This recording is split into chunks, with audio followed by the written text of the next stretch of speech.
तो बच्चों आज हम एक ना बहुत बढ़िया टॉपिक पढ़ने वाले हैं, ठीक है। तो टॉपिक का नाम है एक्सटेंसिव प्रॉपर्टी और इंटेंसिव प्रॉपर्टी, ठीक है। हाँ हाँ बताता हूँ अभी। यहाँ पे एक नाम है एक्सटेंसिव, एक्सटेंसिव प्रॉपर्टी, ठीक है। एक ये प्रॉपर्टी हो गई और एक हो गई इंटेंसिव प्रॉपर्टी, इंटेंसिव प्रॉपर्टी, ठीक है। इसका मतलब समझाता हूँ। जैसे कि अगर कोई बोले कि हाँ भाई शादी पार्टी में खर्च करना है, तो खर्चे की कोई लिमिट है क्या? नहीं। आप सबने बोला खर्चे की कोई लिमिट नहीं है। हो सकता है शादी आप 10 रुपए में भी कर दो, ठीक है। हाँ 5-5 रुपए की माला ऐसे खरीद के, वो भी मत खरीदो, ऐसे ही मान लो मन में ही, ठीक है। और या फिर ठीक है आप कई हजार करोड़ रुपए खर्च लो, तो कोई लिमिट नहीं है। लिमिट तब तक नहीं है जब तक उसके साथ एक वर्ड नहीं जुड़ता। क्या? बजट। बजट जुड़ते ही लिमिट सेट हो गई, ठीक है भाई। तो एक्सटेंसिव प्रॉपर्टी हर वो प्रॉपर्टी है जो मास पर या अमाउंट ऑफ सब्सटेंस पे डिपेंड करती है। अमाउंट ऑफ सब्सटेंस आप कहोगे अच्छा ये क्या चीज है? अमाउंट ऑफ सब्सटेंस होता है नंबर, किसी चीज का नंबर। जैसे कोई बोले कि हाँ भाई मैं कोई चीज खरीदना चाहता हूँ, 1 दर्जन खरीदना चाहता हूँ, तो अब उस 1 दर्जन चीज का प्राइस फिक्स हो गया ना। अरे बोलो, लेकिन बोले मैं ये चीज खरीदना चाहता हूँ, तो अगले बार बंदा पूछेगा कितना खरीदना चाहते हो, तो कितने में तो कोई लिमिट ही नहीं है। लेकिन अगर वो अमाउंट उसका फिक्स कर दे, 12, 10, 20 फिक्स कर दे, तो फिक्स हो गया ना। तो एक्सटेंसिव प्रॉपर्टी हर वो चीज हो गई जो मास पर डिपेंड करती है या अमाउंट ऑफ सब्सटेंस पर डिपेंड करती है। हाँ मास पर या अमाउंट ऑफ सब्सटेंस पर तभी डिपेंड करेगी जब मास को हम अलाउ करेंगे कि हाँ आप चेंज हो सकते हो। अरे बोलो, शायद आपको समझ में ना आया हो, ठीक है। जैसे मैं कह रहा हूं आपको फोर्स लगाना है, तो इतनी चीज को फोर्स लगाना इजी। बड़ी गाड़ी दे दी, फोर्स लगाओ और मूव कराओ, तो क्या इजी है? नहीं लगा पाएंगे ना, ठीक है। तो कुल मिला करके फोर्स जो है एक एक्सटेंसिव प्रॉपर्टी है और इंटेंसिव प्रॉपर्टी क्या है? जैसे मान लो मैंने 10 ml पानी लिया 100 डिग्री पे और 20 ml पानी लिया 100 डिग्री पे, दोनों को मिला दिया, तो अब नेट टेम्परेचर क्या हो जाएगा? 100 ही तो रहेगा, लेकिन वॉल्यूम कितना हो जाएगा? 30। ये बात समझे? तो टेम्परेचर ऐसा है जो मास पे डिपेंड नहीं कर रहा। तू 10 ml दे, 20 ml दे या मिला दे 30 ml, टेम्परेचर सेम रह रहा है, वॉल्यूम चेंज होगा। तो वॉल्यूम एक्सटेंसिव प्रॉपर्टी है, वो अमाउंट पे डिपेंड करता है, टेम्परेचर नहीं करता। सिंपल भाई, टॉपिक झूठ नहीं बोल रहा, इतना मजेदार टॉपिक है, मजा आ जाएगा, आ गया। तो एक्सटेंसिव प्रॉपर्टी और इंटेंसिव प्रॉपर्टी आप समझ गए, ठीक है। यहाँ देखो एक्सटेंसिव प्रॉपर्टी की मैं डेफिनेशन चिपका देता हूं। क्या? द प्रॉपर्टी, प्रॉपर्टी को PROP लिख देता हूं। The property that depends on क्या? Mass of substance, that depends on mass और अमाउंट ऑफ सब्सटेंस। या तो किस पे डिपेंड कर रहा है? मास पे, या किस पे डिपेंड कर रहा है? अमाउंट ऑफ सब्सटेंस पे। वेयर मास भी क्या हो? वेरिएबल, मतलब हम अलाउ करें, ठीक है। जैसे मान लो तुमने पापा से पूछा, पापा मैं यहाँ घूमने जाऊं, पापा ने पहली बार बोला नहीं, तुम फिर जिद करोगे, फिर पापा बोलेंगे अच्छा जाओ, जाके दिखाओ। तो जाओ में मतलब है कि ओके पापा खुश, आई एम गोइंग, जाके दिखाओ मतलब नहीं जा सकते। अरे यार सीधा सीधा बोल दो नहीं जाना, समझ गए बात? तो जब तक मैं अलाउ कर रहा हूं मास को चेंज होने के लिए कि हाँ भाई आप चेंज हो सकते हो, तब तक ही एक्सटेंसिव प्रॉपर्टी एक्सटेंसिव है। मैं मास को फिक्स कर दूंगा ना, तेल लेने गया मास, तेरी कोई औकात नहीं है, समझ गए बात? तो यहाँ पर ध्यान दो। तो ये मैं बोलूंगा the property that depend on the mass और अमाउंट ऑफ सब्सटेंस, ठीक है, वेयर मास और amount of substance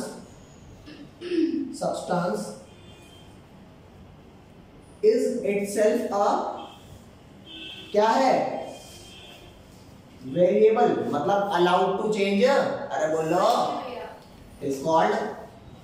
अच्छा, एक्सटेंसिव प्रॉपर्टी को फिलहाल मैं ईपी लिख दूं क्या? और इसको मैं आईपी लिख देता हूं, बड़ा बड़ा है क्या, इतना बड़ा बड़ा लिखूंगा, is called extensive property. Example लिखना चाहोगे? एग्जांपल, अगर मैं कहूं फोर्स लगाना है, तो फोर्स तो मास पे डिपेंड करता है ना।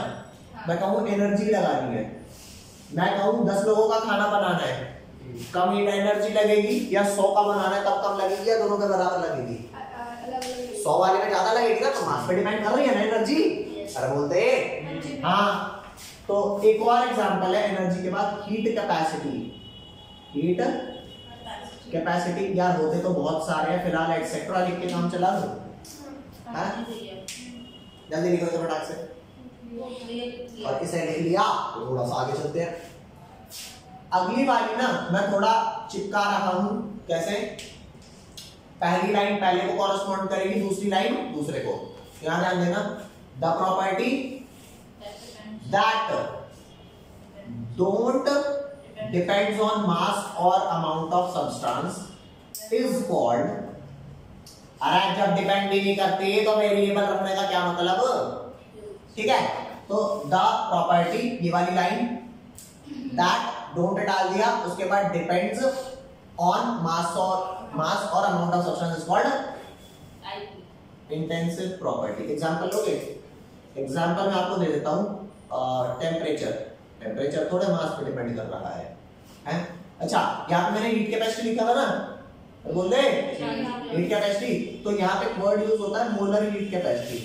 मोलर मतलब अभी समझा रहा हूँ, मोलर हीट कैपेसिटी। अब अगला मामला यही है समझाने के लिए, मोलर हीट कैपेसिटी। और एक और चीज होती है which is called specific heat capacity. Specific heat capacity. अब आप बताओ कि ये बात फिलहाल अभी समझ में आई कि नहीं आई? इसके आगे स्ट्रक्चर लिख दूं कि हाँ भाई और भी बहुत सारी होती है, लिख लो जल्दी। कोई डाउट हो यहाँ तक तो बताओ मेरे को कि ये बात अभी समझ में, मतलब डेफिनेशन वाइज समझ आई कि नहीं आई? मैं कहता हूँ ढंग से नहीं आई, डेफिनेशन वाइज आ गई। अब आपको ये समझाता हूँ अगला टॉपिक कि मोलर प्रॉपर्टी भी समझाना है वैसे तो, लेकिन फिलहाल अभी हीट कैपेसिटी समझाता हूँ। हाँ, वेरिएबल वाली लाइन आएगी इंटेंसिव प्रॉपर्टी? नहीं आएगी, क्योंकि डिपेंड ही नहीं कर रहा ना जी। हटा दो ये सारा, नेक्स्ट एक्सटेंसिव वाला हटा दो। बे अभी राइट बाकी है, हाँ ठीक ठाक ही बाकी है। तो अगला मैं आपको एक्सप्लेन करा रहा हूँ हीट कैपेसिटी क्या होती है। हीट कैपेसिटी पहले इज्जत से वैसे ही समझ लेते हैं। मान लो भाई एक सब्सटेंस है, कितना बड़ा, इतना सा, ठीक है। मान लो आयरन है, आयरन सब्सटेंस है, इतना सा है, मात्र 2 ग्राम है, इसका मास कितना है? 2 ग्राम। तो छोटा मास है ना। मैं कह रहा हूँ मास को अलाउ करते हैं चेंज होने के लिए। हमने कहा हाँ भाई अब कितना आयरन लाओ, वो कहेगा लिया वैसे ही 100 ग्राम, ठीक है। मान ले इसका टेम्परेचर 10 डिग्री था, इसका भी टेम्परेचर क्या था? 10 डिग्री। तू बता 1 डिग्री टेम्परेचर बढ़ाना है, अगर 11 डिग्री करना है तो किसमें हीट ज्यादा देनी पड़ेगी? 100 ग्राम वाले में। क्यों? इसकी ज्यादा मास ज्यादा है, कैपेसिटी ज्यादा है ना। तो हीट कैपेसिटी वो होती है कि कितनी हीट रिक्वायर्ड है सो दैट कि 1 डिग्री टेम्परेचर बढ़ जाए। तुम में से कितने बच्चे ऐसे जिसे हीट और टेम्परेचर सेम लगता है? ये बात बताइए, मैंने नहीं बताई तुम्हें कि हीट और टेम्परेचर सेम नहीं होते, नहीं बताइए। चलो बताओ। मान लो तुमने पानी लिया 10 डिग्री पे, और गधे सामने देखो, पानी लिया 10 डिग्री पे, तो आप हीट दोगे तो वो टेम्परेचर राइज करेगा। 10, 11, 12, 13, 20, 30, 40, 50, 60, 70, 80, 90, 100 पहुंच जाएगा। लेकिन 100 के बाद क्या होगा? वो 100 पे ही कांस्टेंट हो जाएगा। थर्मामीटर डाल के देखना, थर्मामीटर की औकात अगर 100 से ज्यादा की है तो वो 100 पे रुक जाएगा। और अब जो आप हीट दे रहे हो ना वो टेम्परेचर बढ़ाने के काम नहीं आ रहा, वो किसके काम आएगा? हाँ, वो लिक्विड वाटर को किसमें कन्वर्ट करेगा? वाटर वेपर में। तो पहले हीट यूज हो रही थी क्या बढ़ाने में? टेम्परेचर बढ़ाने में। लेकिन अब 100 डिग्री पे यूज हो रही है क्या करने में? स्टेट चेंज करने में। अरे बोलो यार, तुमने क्या है, क्या ही देखे होंगे, देख ही रहे हो ऐसे लोग जिन्हें कितना ही खिलाओ भैंस की कुछ खाना लगता ही नहीं। ये भी है, मैं भी हूँ, एक तो जैसे भी है। नी खाओ तब भी लगे जा रहा है भाई साहब, हवा खा रहे हैं। तो बात समझना, मेरी बात समझना कि आप खिला रहे हो, खाना लग नहीं रहा, अरे ससुर जा खा रहा है, या फिर आप हीट दे तो रहे हो, टेम्परेचर राइज नहीं हो रहा, क्यों? हीट और टेम्परेचर क्या सेम चीज नहीं है? अजी नहीं है, हीट टेम्परेचर बढ़ाने में मदद करता है, लेकिन सिर्फ हीट ही मदद करता है ऐसा नहीं है, टेम्परेचर भी करता है। जैसे मान करके चल तुम्हें ठंडी लग रही थी, ओह भाई साहब ठंडी लग रही है, तो मैं भाई साहब ठंड में एकदम रोड पर नाचने के लिए लगा दिया, ढोल बज रहा है, भाई साहब 3-4 घंटे तक नाच रहे हैं, ठीक है? जो तुमने जैकेट वैकेट पहनी हुई ना सब निकाल दो, पसीने आने लग जाएंगे। क्यों भैया, जल्दी भट्टी पे बैठा दिया क्या? कि तुम गर्म हो गए, यहाँ मेरे को बहुत गर्मी लग रही है। अरे भाई कोई तेरे को भट्टी में नहीं बैठा रखा, तू मूव कर रहा है, उस मूवमेंट से तू गर्म हो गया। बंदा हाथ लगाया, कैसे आग लग रही है तेरे में?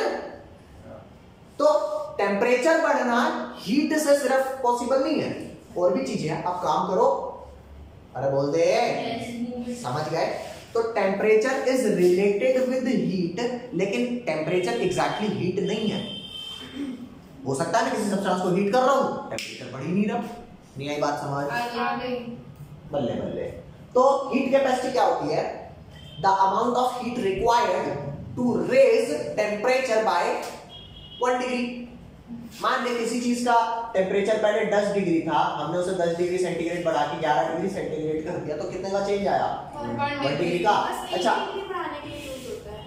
अरे भैंस की कुछ मान ले तूने 100 जूल एनर्जी दी और 2 डिग्री टेम्परेचर बढ़ गया, तो 100 को डिवाइड कर दे 2 डिग्री से, तो तुझे पता लग गया ना 100 जूल पर डिग्री मतलब 50 जूल 1 डिग्री के लिए यूज हुआ। तो देख लेंगे ना कितना हीट दिया, कितना टेम्परेचर बढ़ा, तो डिवाइड कर देंगे। तो मैं तो पता यही लगाऊं ना पर डिग्री में कितना यूज हुआ। एक बंदा का तेरे भाई के 99 नंबर आए, वहां से 3 लोग आ गए, हमारे भी 99 आए। क्या तुम जैसो के? हाँ 33 पर बंदा बताना कितने, वो तो 33 ही है। समझ के बात? जस्ट पास हो पाए हैं। तो कुल मिला करके हम तो ये देखेंगे ना पर डिग्री में कितनी रिक्वायर्ड है। यहाँ पर ध्यान देना, 10 डिग्री से 11 डिग्री बढ़ाने के लिए 1 डिग्री चेंज आया। 10 डिग्री में 273 प्लस करूं तो 283 केल्विन हो गया, और 11 डिग्री में 273 करूं 284 केल्विन हो गया। फर्क कितना आया? 1 केल्विन। तो टेम्परेचर रेज चाहे 1 केल्विन से हो चाहे 1 डिग्री से हो, बराबर ही है। हाँ क्यों मत करियो, एक को डिग्री में ले ले, एक को या तो दोनों डिग्री में या दोनों। समझ गए? हीट कैपेसिटी की डेफिनेशन लिख दूं? आओ भाई साहब, हीट कैपेसिटी की डेफिनेशन लिखेंगे। आई थिंक ये वाला जो टॉपिक है ना, ये टॉपिक तुम्हें अच्छा लगेगा। ये टॉपिक ऐसा नहीं कि दिमाग खराब हो जाए, है ना? बढ़िया समझ आएगा भाई साहब। अब इसके बाद जितना चैप्टर कराऊंगा सारा मस्त एकदम, समझ रहे हो, मस्त समझ में आएगा। और जो पिछला पढ़ा है ना वो रिलेट कर पाओगे। समझ गए? मतलब चैप्टर एट दी एंड ना, मैं ये कहता हूँ अगली 4 क्लास जो भी लगने वाली है आपके इस चैप्टर में, आपको चैप्टर बहुत अच्छा लगेगा ये वाला। और इस चैप्टर में ना नंबर सिक्योर कर पाओगे भाई साहब, ठीक है? हाँ लेकिन आपको साथ साथ में मेहनत करनी पड़ेगी थोड़ी सी, ठीक है? चलो, तो हीट कैपेसिटी की डेफिनेशन लिख देते हैं।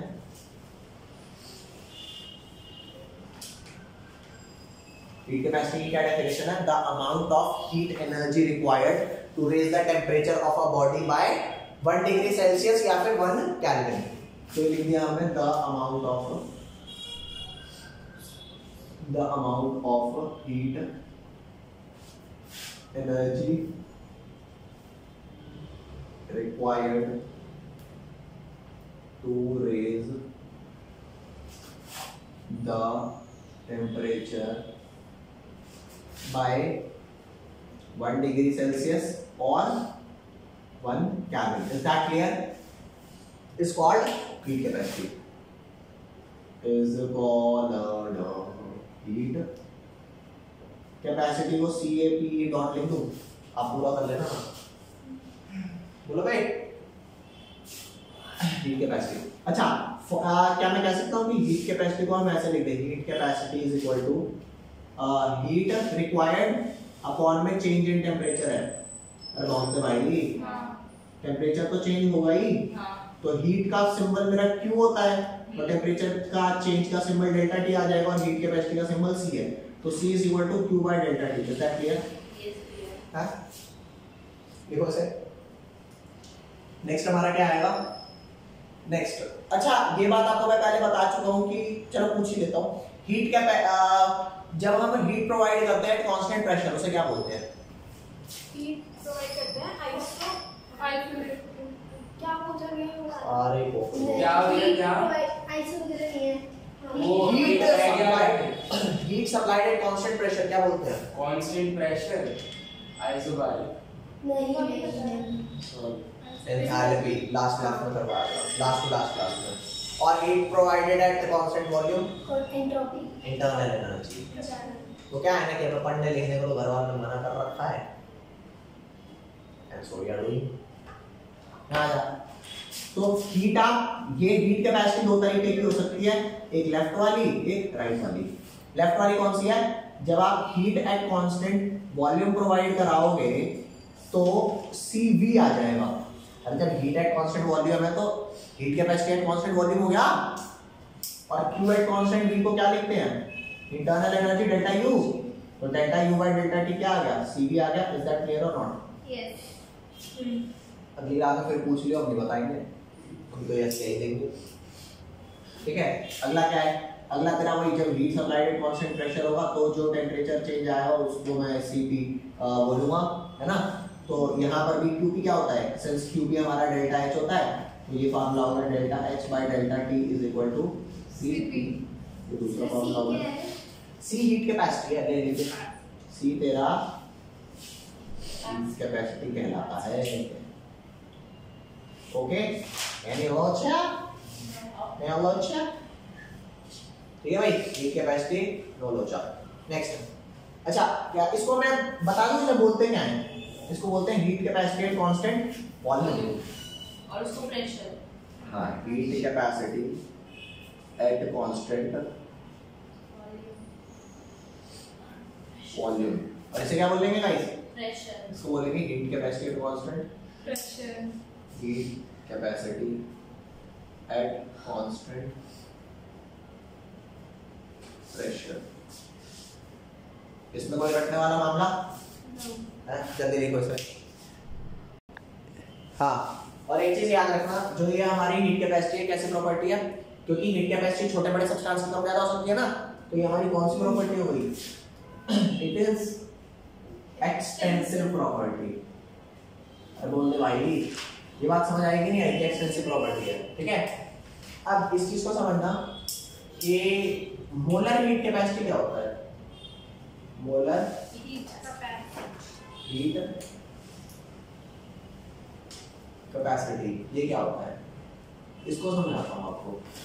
बच्चों एक बात बताओ, मान लो पानी है, पानी का मास कितना भी हो सकता है, लेकिन पानी का मोलर मास कितना होता है? 18 ग्राम पर मोल है। तो चेक करके देख, क्या यहाँ तूने अमाउंट फिक्स नहीं कर दिया? 1 मोल मास किसी भी चीज का कितना भी हो सकता है, लेकिन तेरे अमाउंट फिक्स करते ही तो अब वाटर का 1 मोल का मास इससे ज्यादा नहीं हो सकता, जा लगा ले जितना जोर लगाना है ना। तो आपने अमाउंट को जब फिक्स कर दिया तो आपने अमाउंट को वेरी करने की इजाजत ही नहीं दी, तो बेचारा एक्सटेंसिव से क्या बन जाएगा? इंटेंसिव। तो मास वैसे तो एक्सटेंसिव प्रॉपर्टी है, लेकिन मोलर मास क्या है? इंटेंसिव। तो वैसे ही हीट कैपेसिटी एक्सटेंसिव है, लेकिन मोलर हीट कैपेसिटी क्या है? फॉर 1 मोल। अरे हीट कैपेसिटी का हम ज्यादा कितने की भी ले सकते हो, लेकिन अगर मैं कह दूं सिर्फ ये बता 1 मोल सब्सटेंस के लिए कितनी हीट लगेगी 1 केल्विन बढ़ाने के लिए, तो फिक्स नहीं हो गया क्या? फिर तो फिक्स हो गया। तो मोलर हीट कैपेसिटी में क्या फर्क आया? The amount of heat energy required to raise the temperature of 1 mole of substance by 1 degree और 1 केल्विन। समझे कि नहीं समझे? ये भी रटना नहीं है, है ना, ये बिल्कुल समझना है। याद ध्यान दे चल। अरे कोई भी प्रॉपर्टी जिसके आगे मोलर लगाओ ना वो इंटेंसिव है। Volume extensive, molar volume intensive. 1 मोल का वॉल्यूम समझा। किसी के भी आगे मोलर लग जाए वो इंटेंसिव है। हाँ ठीक है, गधा इंटेंसिव, छोटा बड़ा कुछ हो सकता है, मोलर गधा नहीं Molar आपने क्या बोल दिया Molar आपने strong. बोला गधा इंटेंसिव नहीं गधा वही molar वैलिड ही नहीं है ये। molar शिवम एक मिनट शिवम, वैसे शिवम कितने हो सकते हैं? reactions. तो भाई लिख रहा हूं मोलर हीट कैपेसिटी क्या होगा? The amount of heat energy required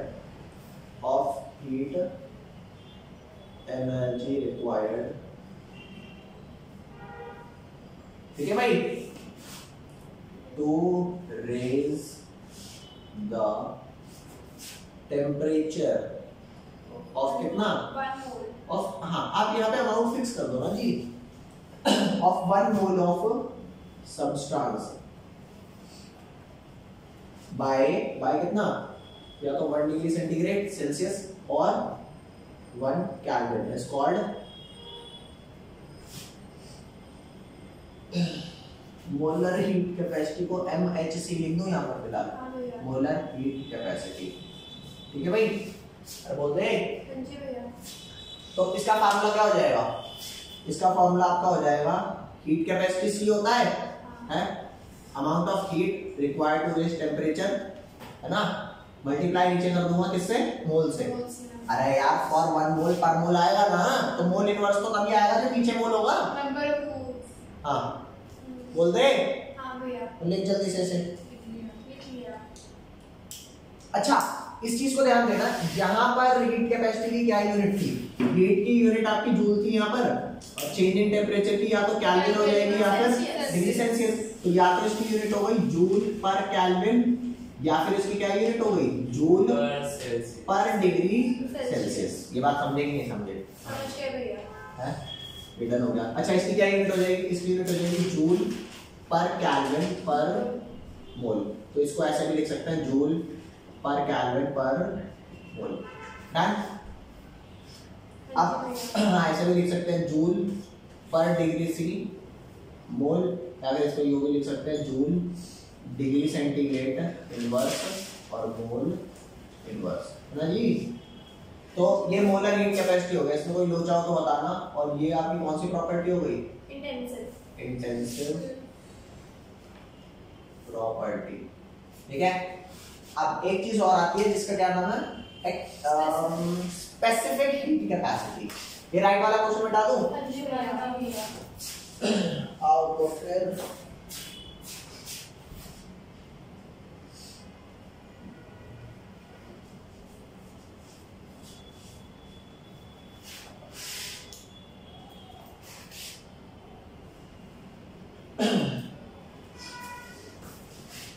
भैया ध्यान देना, स्पेसिफिक हीट कैपेसिटी।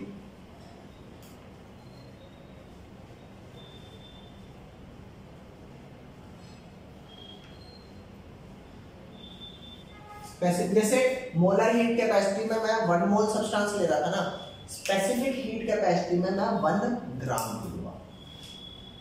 क्या होगा? The amount of heat energy required to raise the temperature of 1 mole की जगह 1 gram of substance by 1 degree और 1 केल्विन। तो एग्जैक्टली सेम चिपका दूं ऐसे।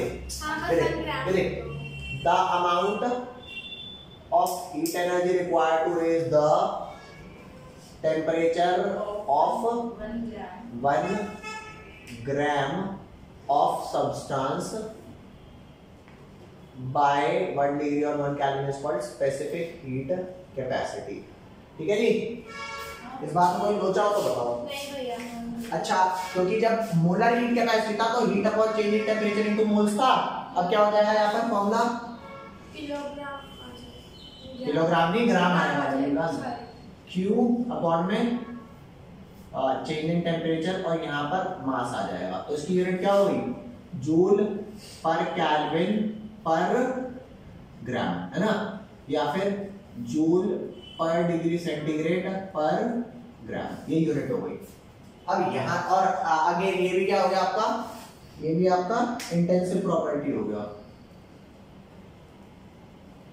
इंटेंसिव प्रॉपर्टी, इसको जल्दी से लिखो। अब मैंने आपको बताया जैसे हीट कैपेसिटी आपका एक्सटेंसिव था, मोलर हीट कैपेसिटी क्या हो गया? इंटेंसिव। मास आपका एक्सटेंसिव है, मोलर मास क्या हो गया? इंटेंसिव। ऐसे ही वॉल्यूम आपका एक्सटेंसिव है, मोलर वॉल्यूम क्या होगा Intensive। तो किसी भी प्रॉपर्टी के आगे मोलर लगने से वो इंटेंसिव हो जाती है, तो मैं बोलता हूँ मोलर प्रॉपर्टी। अरे दुनिया की कोई भी मोलर प्रॉपर्टी इंटेंसिव है, दैट्स इट। ओके भाई, ठीक है, तो इसकी डेफिनेशन मैं आपको लिखवा देता हूँ, किताब को भी पढ़िए, किताब लिखो। ये लो।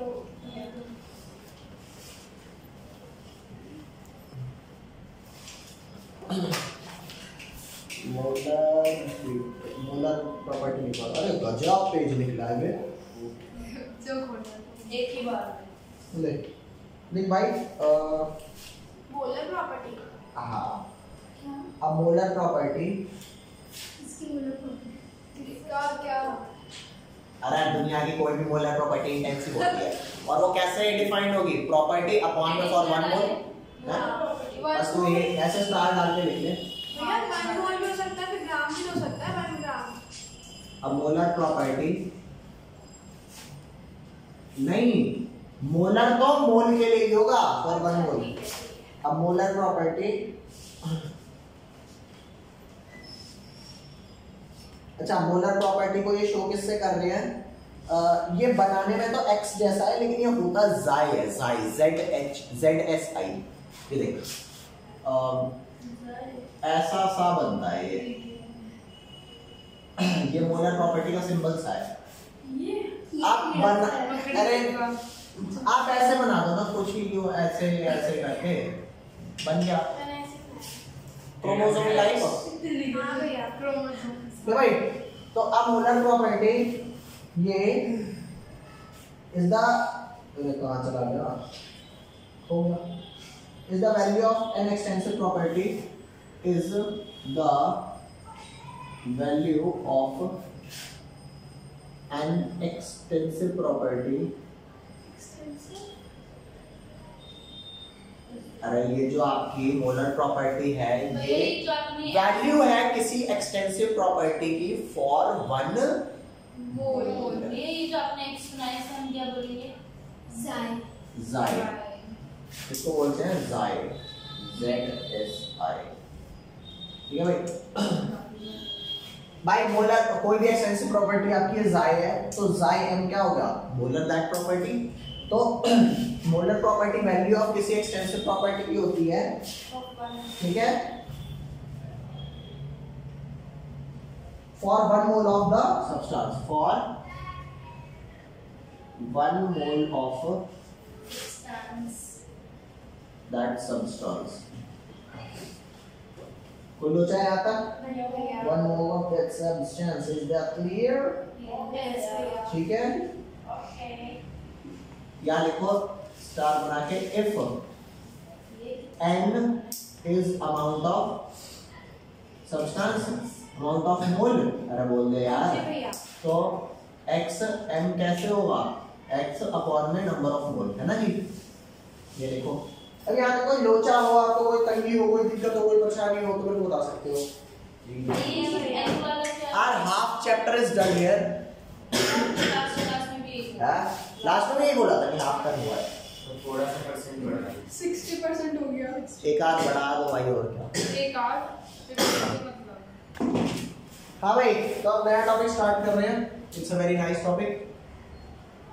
क्या है, रिलेशनशिप बिटवीन हाँ, रिलेशन भी नहीं भाई साहब, रिलेशनशिप है between CP and CV for an ideal gas। an ideal, भैया आइडियल गैस का तो ये होता है ना, PV = NR। हाँ PV is equal to NRT। वैसे सच बताऊं तो तुम्हारी किस्मत ही खराब है, जो तुम्हारा ना स्टेट्स ऑफ पैटर्न छुड़वा दिया, तुम्हें मैं पढ़ाऊंगा फिजिक्स वाले सर ने हाँ, फिजिक्स वाले सर ने भी यही बात बोली थी। किस स्टेट से? बहुत नाइस चैप्टर है। पर वो नीडी में तो है नहीं, क्योंकि वो चैप्टर है। अगर तुम पढ़ना चाहोगे ना, तो एक बार जल्दी से कोर्स खत्म कर लेना, मैं पढ़ाऊंगा, बहुत बढ़िया चैप्टर है वो, नॉलेज वाइज जरूरी भैया है। इस चैप्टर में ही 4 क्लासेस लग जाएगी। इस चैप्टर में 4 और अभी लग जाएगी, टाइम बहुत कम। तसल्ली से, तो थोड़ी एक्स्ट्रा क्लास लगा देंगे कुछ दिन, संडे को इस बार एक्स्ट्रा करा दूंगा। हां, संडे को पढ़ते सुबह रख देना। बहुत टाइम वेस्ट हुआ है ना। यहाँ आते हैं relationship between CP and CV for an ideal gas. तो you guys know that we know that Cp is equal to QV by delta T है ना? रुको, हाँ भैया which implies QV को मैं क्या लिख सकता हूँ? तेरा भला हो Cp QV और आएगा। अरे तुम्हारा भी भला हुआ है QV आएगा ना? QP क्यों भैया Cp क्या हो गया? Delta H by delta T मानते हो? हाँ तो भैया क्या मैं कह सकता हूँ यहाँ से कि डेल्टा H की value Cp into delta T हो गई। हाँ भैया ये तुम्हारी हो गई फर्स्ट इक्वेशन। ओके भैया। अरे तुम सभी जानते हो डेल्टा H मतलब अपॉन डेल्टा T Cp होता है ये ना? ये भी हो रहा है। जानते तो तुम कुछ हो नहीं लेकिन फिर भी ऐसा कह देते हो कि जानते हो। भैया अब मान जानते लिए हैं। पहले लेट्स Cv आपका क्या होता है? QV by delta T which implies Cv आपका होगा डेल्टा U अपॉन में डेल्टा T है ना? which implies डेल्टा U किसके बराबर हो गया? Cv into delta T. This equation becomes ठीक है? Second equation. अब इसके आगे चलते हैं। इसके आगे चलेंगे गाइस। ओ गाइस बेटा लो हाँ जी भैया ए डेल्टा यू के बाद क्या लिखा है इज इक्वल टू सीबी है वो सीजी हाँ डेल्टा Cv डेल्टा T। अबे लल्लू डाली तेरी मैथ्स तो खुद भी लगा ली। मेरे पास मैथ्स नहीं है ना इसलिए। बस मेरे बार पास मैथ्स ही नहीं है ओए, अब as we know कि delta H is equal to delta U plus P delta भी होता है। हाँ अरे बल्लर आपको हाँ as we know delta H is equal to delta U plus delta H P delta भी होता है। बोल भाई हाँ एक मिनट। तो यहाँ पर ध्यान देना हमको delta H is equal to delta U plus P delta भी पता है ठीक है। अब आपको ये बात भी पता है कि PV is equal to nRT होता है। हाँ जी भैया मान लूं मान लेते हैं। अब क्योंकि प्रेशर चेंज नहीं हो रहा और टेम्परेचर चेंज नहीं हो रहा और नंबर ऑफ मोल भी हम गैस का फिक्स रख रहे हैं ठीक है। So taking P T and N constant. तो अगर मैं इन तीन चीजों को कांस्टेंट ले रहा हूं तो चेंज क्या क्या होगा? वॉल्यूम चेंज होगा P डेल्टा V और N और R कांस्टेंट है। अरे बोल दे तो N और R ठीक है को। अच्छा एक चीज मान लो अगर मैं ये कहता हूं कि यहाँ पे मैं नंबर ऑफ मोल 1 मोल ले लूं, प्रेशर और टेम्परेचर क्या लिया? कांस्टेंट ले लिया and n is equal to 1 ले लूं तो यहाँ पे n की जगह 1 डल जाएगा तो R के साथ मिस्टेक हो गई थोड़ी सी। चेंज करो इसे सही से दोबारा हटा इसे भैया एडिटर कर इसे हटा। एट कांस्टेंट प्रेशर ठीक है and for 1 mole of substance of 1 mole of weight temperature सुन तो सही। मैंने क्या किया? मैं सारा पिछले का मिटा दो। मैंने क्या कहा? सिर्फ प्रेशर कांस्टेंट रखो और बाद ठीक है और 1 मोल ऑफ सब्सटेंस के लिए रखो तो आपका इसकी जगह 1 डल गया। पीवी क्या हो गया आपका? आरटी हो गया ठीक है जी।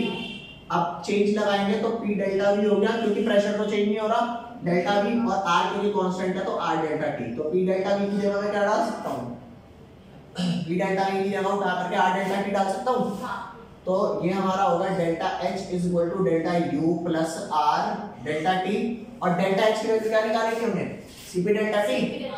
इसकी वैल्यू क्या निकाली थी? Cp delta T। तो डाल दे बस तेरा फार्मूला हो गया Cp delta T is equal to Cv delta T plus R delta T। देखो यहां से डेल्टा T दोनों में से कॉमन निकल जाएगा तो Cp delta T is equal to Cv plus R क्या कॉमन निकाल लिया मैंने? Delta T। तो डेल्टा T से डेल्टा T कैंसिल तो Cp इज इक्वल टू क्या बैठ गया? Cp बैठ गया Cv प्लस R और Cv अगर इधर ले आऊं तो बन गया Cp minus Cv is equal to R। ये हो गया। इसी को हम बोलते हैं कि Cp में से Cv माइनस करूंगा तो R आएगा फॉर 1 मोल ऑफ सब्सटेंस जब प्रेशर कांस्टेंट। और इसी को इसी रिलेशन को ये जो रिलेशनशिप आया है ना मेरा ये वाला इसको एक नाम दिया है। नाम क्या दिया है? Mayer's formula. पता नहीं काहे बात का इसमें मेयर था ठीक है, लेकिन ये मेयर दिया है। मैं दोबारा बता रहा हूँ आपको डेरिवेशन क्या, Cp Qp by delta T पढ़ चुके हैं, क्यूपी को डेल्टा एस टी पढ़ चुके हैं, और CV QB by delta T और क्यूबी को डेल्टा यू। तो यहाँ से डेल्टा यू डेल्टा एच की वैल्यू निकाल ली। अब delta H delta U plus P delta V हमें पता है। दिक्कत आएगी कि पी डेल्टा वी को ना आर डेल्टा टी लिखना है। कैसे याद रखोगे कि आर डेल्टा टी रखना है? चेक करके देख, यहाँ पे डेल्टा टी है या नहीं है? यहाँ पे डेल्टा टी है, तो हम डी को यहाँ पे डेल्टा टी है। तो हमें ये करना है कि हमारे को ना इस टर्म में भी डेल्टा टी चाहिए, ताकि मैं डेल्टा टी दोनों साइड काट सकूं। एक याद करने के प्रोसेस से भी कर सकते हो, ठीक है? ये जो आंसर है पर ये मेयर्स फॉर्मूला कैसे है, इसको तो से कैसे है? जब ये पैदा हुआ ना तो इसके माँ बाप ने इसका नाम मेयर्स फार्मूला रख दिया। हाँ exactly in the same manner. तू ओम कैसे, तू ओम की जगह मो भी हो सकती थी। ये भाई चलो आज इतना ही कर रहे हैं, बाकी करेंगे ना नेक्स्ट क्लास। Bye bye.